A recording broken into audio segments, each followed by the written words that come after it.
Hola, ¿qué tal? Nosotros somos estudiantes del área de psicología de la Universidad Continental.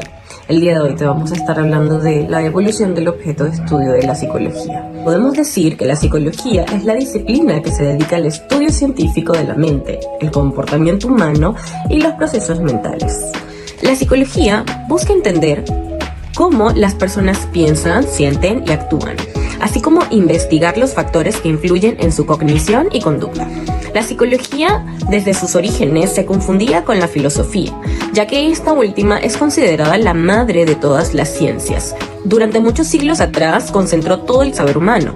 Son todos los estudios anteriores a su surgimiento como ciencia que fueron dando, tras prueba y error, solidez y coherencia a su definición. La psicología consistía en el estudio del alma y la carne como parte de la filosofía.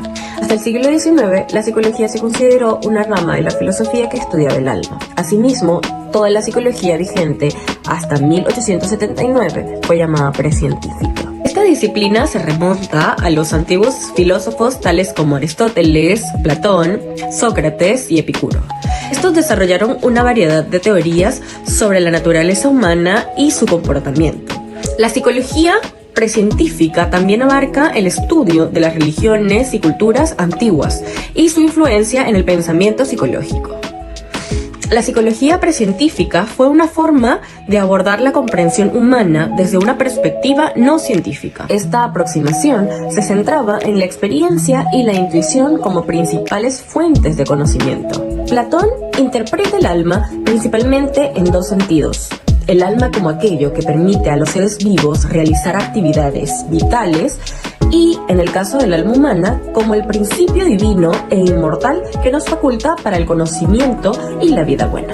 Por otro lado, el concepto de alma para Aristóteles no es un tipo de espíritu que habita o comanda el cuerpo, sino que Aristóteles veía el alma simplemente como principio que hace que un ente o cuerpo tenga vida. Por otra parte, Sócrates fue el primer filósofo en decir que el alma es algo característico del hombre y es la sede del pensamiento, inteligencia y de los valores morales. La psicología científica, despojada de la especulación y la metafísica, nace en el siglo XIX, con la psicofísica, que intenta medir lo mental de forma cuantitativa y busca establecer un vínculo entre lo físico y lo psicológico.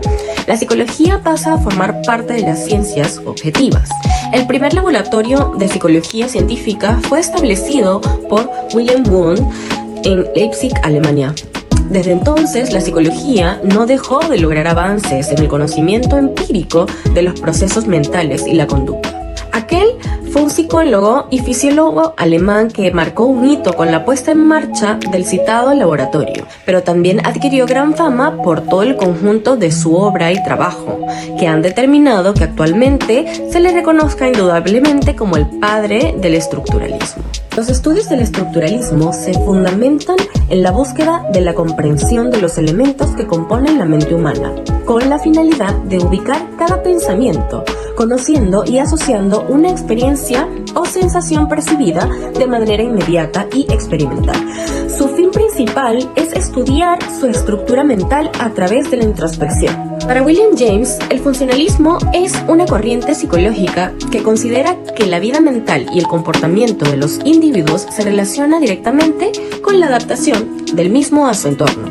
Las dos ideas principales del funcionalismo serían la adaptación y el estudio de los hábitos como elementos fundamentales para comprender el comportamiento humano.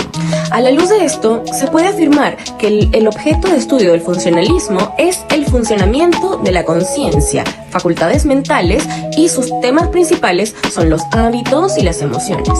Todo esto abordado desde el método de la introspección, en la que el sujeto, por medio de la autoobservación, se hace consciente de las características de su comportamiento. En el funcionalismo, el comportamiento se aborda a partir de tres preguntas fundamentales: el cómo, el por qué y el para qué de las funciones conscientes. Continuamos con el psicoanálisis. El psicoanálisis es un método creado por el médico y neurólogo Sigmund Freud, que tiene como objeto la investigación y el tratamiento de las enfermedades mentales. Se basa en el análisis de los conflictos sexuales inconscientes que se originan en la niñez. La doctrina psicoanalítica sostiene que los impulsos instintivos que son reprimidos por la conciencia permanecen en el inconsciente y afectan al sujeto. Luego encontramos la psicología de Gestalt. Esta corriente se basa en el estudio de la percepción, donde el individuo clasifica sus percepciones como un todo y no como la suma de sus partes. La teoría de Gestalt resalta las representaciones mentales que los seres humanos vamos creando y recopilando mediante las percepciones a las que estamos expuestos.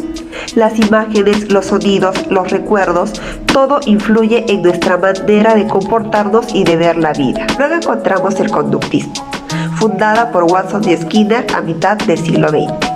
El conductismo es una corriente que se basa en el estudio de las leyes comunes que determinan el comportamiento humano y animal.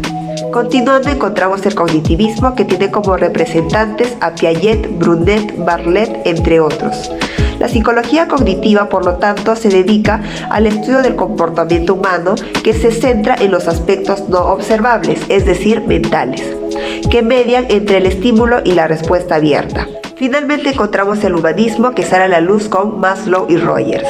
La corriente humanista o humanismo se basa en la creencia de que la gente es buena por naturaleza. Este tipo de psicología sostiene que la moral, los valores éticos y las buenas intenciones son las fuerzas impulsoras de la conducta, mientras que las experiencias sociales o psicológicas adversas pueden atribuirse a desviaciones de las tendencias naturales. Según Myers, actualmente las perspectivas de la psicología adoptaron diferentes objetos de estudio, dentro de los cuales tenemos la neuropsicología. Es una rama de la neurociencia que estudia las relaciones entre el cerebro y la conducta, tanto de los sujetos sanos como de aquellos que han sufrido algún tipo de daño cerebral. Su objeto de estudio es el conocimiento de las bases neurales de los procesos mentales complejos. La psicología evolucionista es la ciencia que trata de explicar a través de mecanismos universales de la conducta por qué los humanos actuamos de la manera en que lo hacemos. Para lograrlo, intenta reconstruir los problemas que nuestros antepasados afrontaban en su entorno primitivo, así como los mecanismos que estos desarrollaron para responder a dichos desafíos. El objetivo es entender el comportamiento humano, cuya principal función es adaptativa. La genética de la conducta. La genética de la conducta es el estudio de los factores genéticos y ambientales que originan las diferencias entre individuos. Luego encontramos la psicodinámica. Su objetivo es estudiar el inconsciente de la mente humana, porque este es el responsable de la mayoría de las cosas que hacemos. Seguidamente encontramos la psicología conductista, que estudia la conducta del ser humano con un método deductivo y como un comportamiento observable, medible y cuantificable, basada en el modelo de estímulo y respuesta. Luego encontramos la psicología cognitiva, también llamada psicología instruccional, que estudia las representaciones mentales con tendencias hacia el constructivismo. Finalmente encontramos la psicología sociocultural, donde el individuo no es la única variable en el aprendizaje. Su historia personal, su clase social, su época histórica, las herramientas que tenga a su disposición son variables que no solamente apoyan el aprendizaje, sino que son parte fundamental de él. Es así que a medida que la psicología fue desarrollando, su objeto de estudio fue variando. Primero fue el alma, luego la conciencia o mente, luego la conducta.